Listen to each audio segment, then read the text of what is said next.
I've served on the Appropriations Committee for many years and sat through hundreds of hours of budget hearings. Typically, once these hearings are over, we move on and fail to address many of the issues we learned about from various government agencies.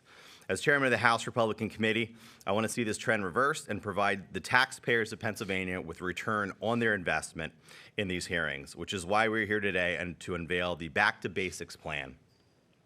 Throughout the 3 weeks of budget hearings in February and March, several themes became apparent in agency testimonies. Throughout the budget hearings, each agency leader deflected to the Budget Office questions about their own agency's financial management. Appropriations Committee members were shocked at the lack of detail provided to implement the countless new and expanded spending programs and all the new revenue enhancements proposed by the governor from agency leaders. After his budget address, Governor Shapiro told the press, quote, "Analysis can't be used as an excuse for paralysis." While true, analysis cannot be an excuse for paralysis, but what will lead to paralysis is a lack of detail. The examples of agencies with no details were numerous. Shapiro's budget calls for the Department of Agriculture to implement and administer adult use cannabis. Yet, during their hearing, Secretary Russell Redding had no details of the governor's plan, let alone draft legislation.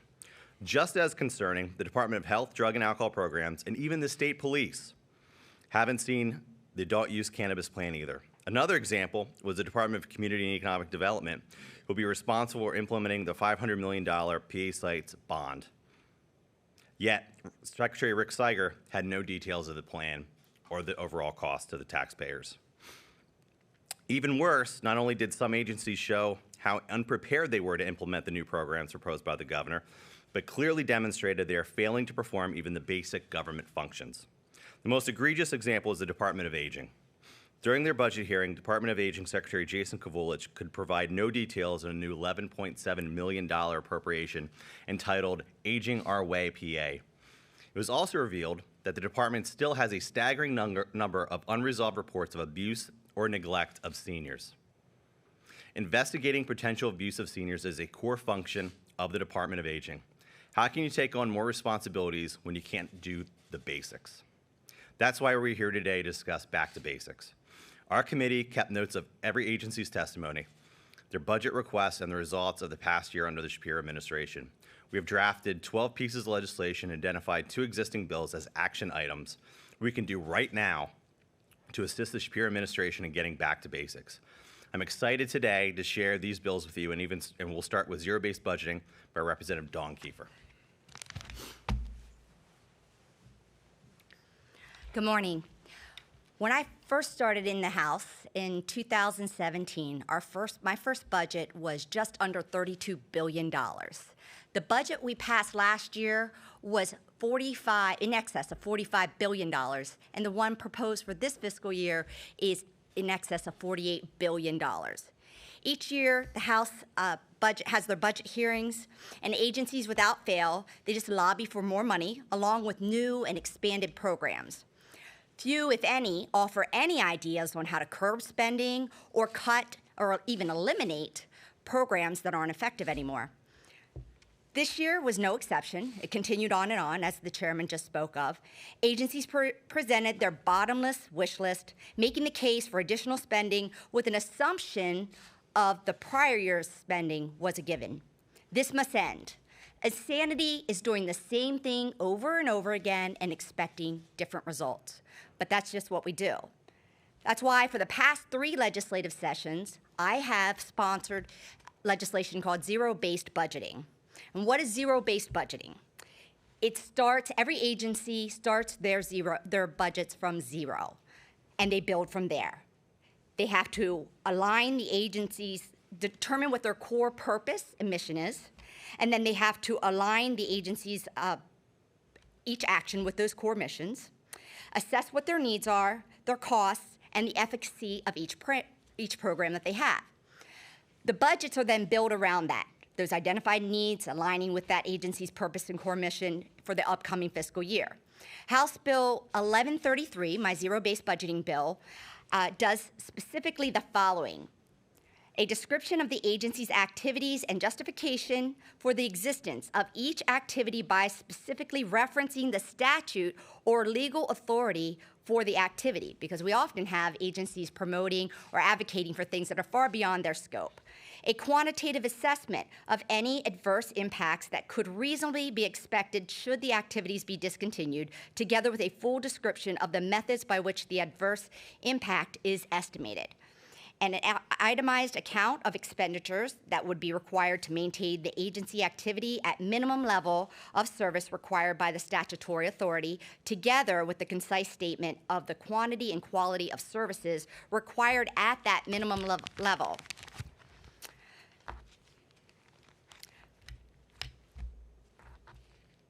I'm sorry. So what is, I apologize, something's missing here.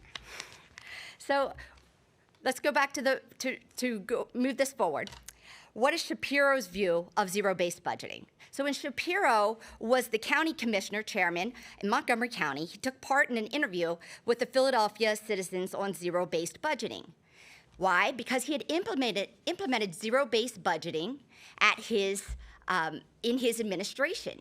He went to each and every agency that he had and said, here, you define your core mission. I want you to align it. You have to cut the waste and put all your ducks in a row, essentially. And what they were able to do with that, in that time, that year, they ended, he started the budget year with a $10 million hole that he had to cover and a $49 million budget deficit or structural deficit. When he was done with his zero-based budgeting that he had implemented, he had a $1.6 million reserve. He had cut all of the earmarks, and he had put more money into their pension plan, and he had basically righted the ship of Montgomery County. And here are some of the quotes that he gave to the Philadelphia citizen on zero-based budgeting after those actions. He said, I believe zero-based budgeting is the most important things government can do, Shapiro says. From Harrisburg to D.C., the debate is always about taxes and spending. When what we should really be doing is starting our budgets at zero, defining our core mission, and then funding it. Another quote, governmental leaders like predictability, Shapiro explains. If you honestly follow your core function, you could find yourself cutting core constituencies. And another quote, there are skeptics. When one inherited staffer objected by saying, this isn't how we do it, Shapiro abruptly ended the meeting. People either became converts or no longer worked here, he says. So Shapiro has done a complete about-face. That's what I don't understand. Why is he not implementing something that was so effective for him in such a large county? I agree with him wholeheartedly in his statements. The budget is overflowing with program after program with no look back to see what is effective and what isn't. We need to stop this business as usual. I'm happy to work with him. I would love for him to come on board with House Bill 1133. I'm happy to discuss with him things that might have worked for Montgomery County that aren't in this bill. But we need to start somewhere, and there's still plenty of time. Last year, I gave him a little grace, thinking, hey, he's a new governor. We just came into office, right? This was a heavy lift, zero-based budgeting, for somebody just starting out in their administration. But we're 14 months in, and there's still been no action. In fact, there's just been the complete opposite. It's more spending, more growth, one of the greatest levels of spending growth that we've seen. So I implore Governor Shapiro to join me in implementing zero-based budgeting and try to get Pennsylvania back on track. With that, I'll turn it back over.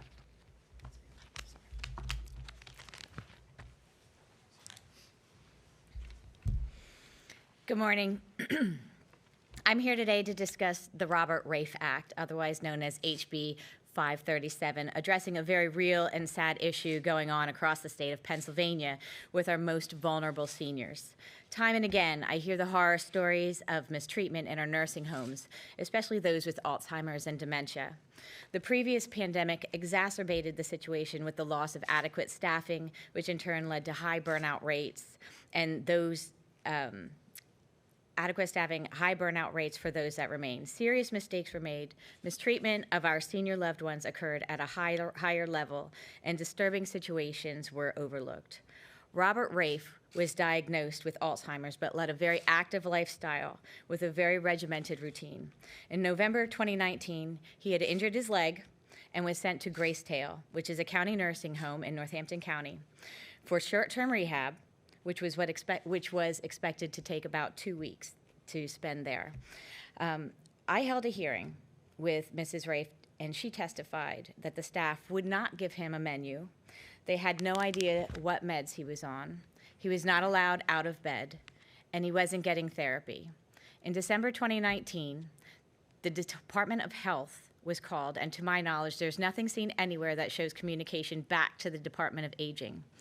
It was discovered that Gracedale had him there for a urinary tract infection, not short-term rehab for an injured leg. His insurance denied his rehab because he was diagnosed, or they had him listed there with having a urinary tract infection.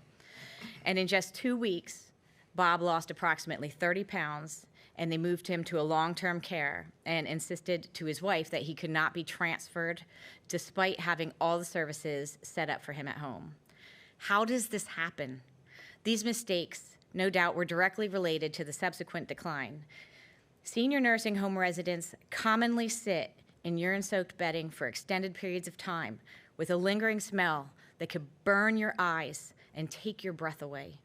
Should it not be a priority to our seniors and loved ones to preserve their dignity?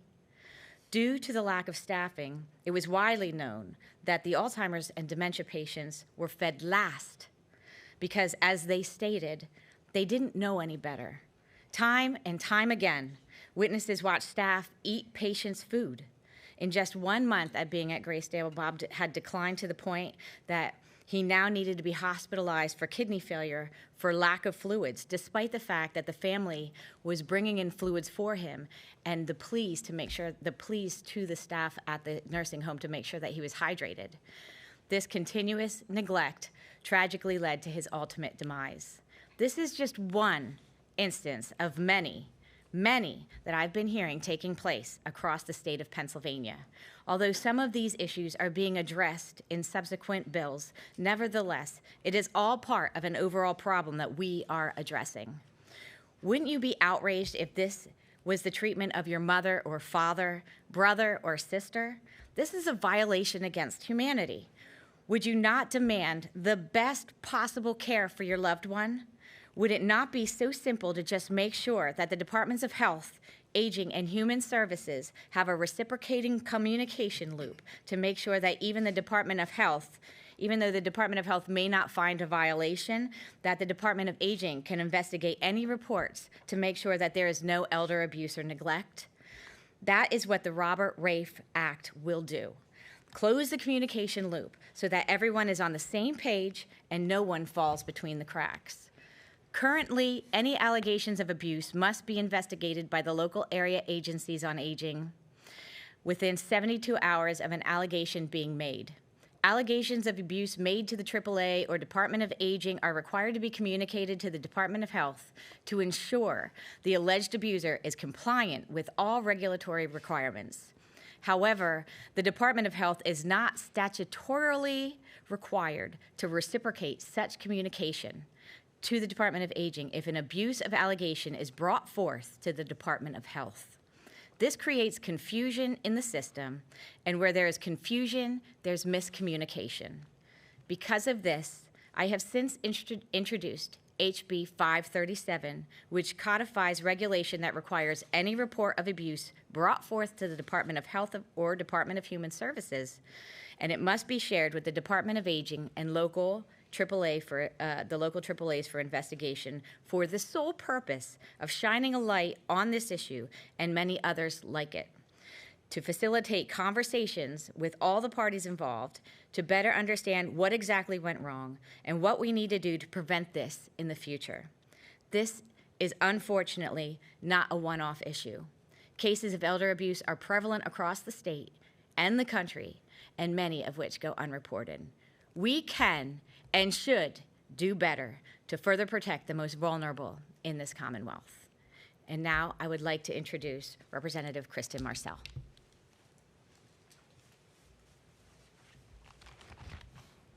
Thank you very much, Representative Flood. Our founding fathers recognized the important role that having informed citizens plays in our government. That's why we always hear from public officials, whether it's in Washington, D.C. or our local townships, about the importance of transparency and accountability. Pennsylvanians have a right to get accurate information about what is happening in their government. As President Thomas Jefferson said in 1802, we might hope to see the finances of the Union as clear and as intelligent as a merchant's books, so that every member of Congress and every man of any mind in the Union should be able to comprehend them, to investigate abuses, and consequently to control them.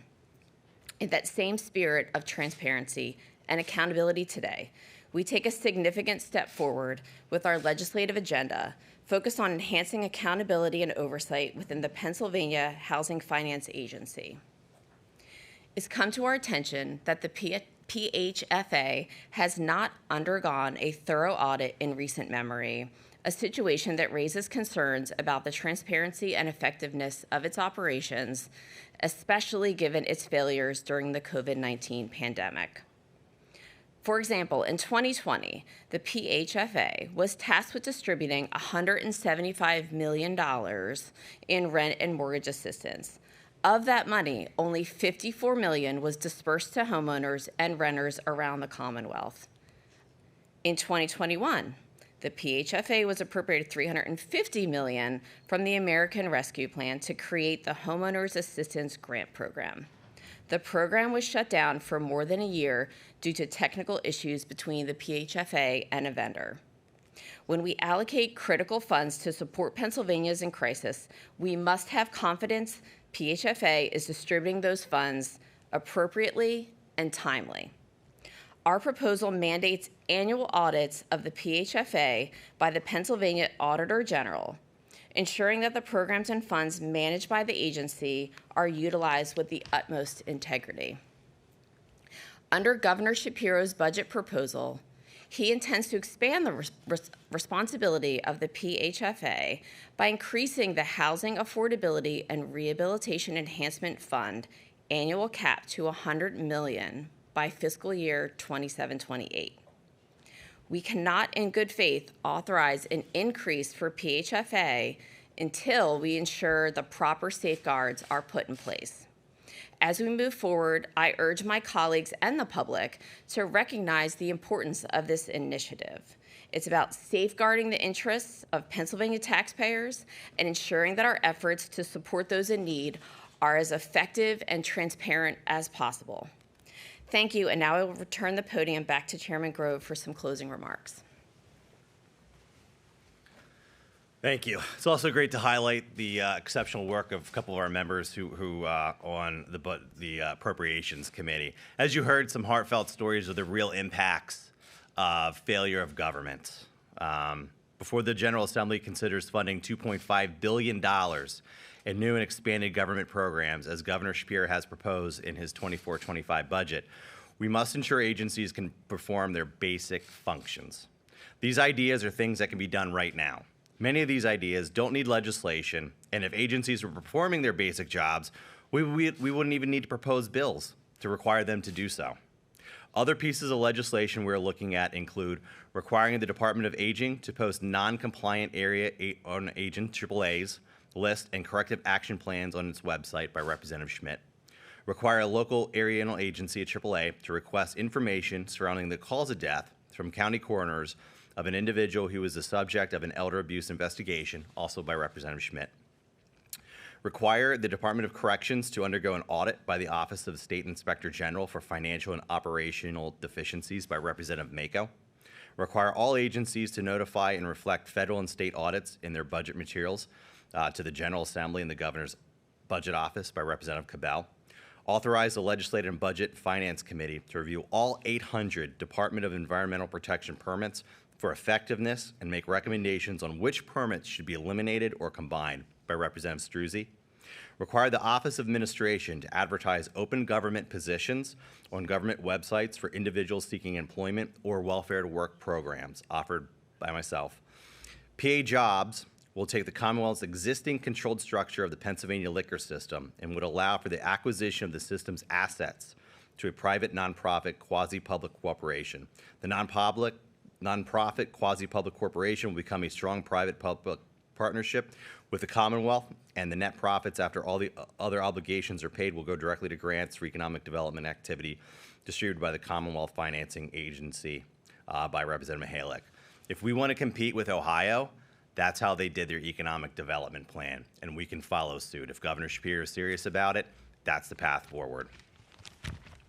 Require all promotional travel materials in Pennsylvania restaurants to promote Pennsylvania-based destinations by Representative Mihalik. I urge every single member of the General Assembly to stop by on their way home a welcome center or a rest stop and see how public tax dollars are promoting other states. It shouldn't happen. It's ridiculous. Require all special funds to have a 7-year outlook in the governor's budget proposal. Require all state government agencies to audit healthcare dependents to ensure eligibility by Representative Nelson. Allow easier access to the ballot and increase funding for elections by permitting candidates to pay a fee in lieu of signatures to appear on the ballot. And finally, strengthen the current performance-based budgeting law to require agencies to actually adopt the findings by Representative Ecker. The Back to Basics plan is just a first step, and I look forward to building on these ideas with reforms that are longer term. And with that, I'm happy to take any questions. Questions? No? All right. Thanks, everybody, for coming. I appreciate my colleagues' attendance as well, as we look forward to continuing budget negotiations and hopefully getting a budget done maybe on time this year. Thank you.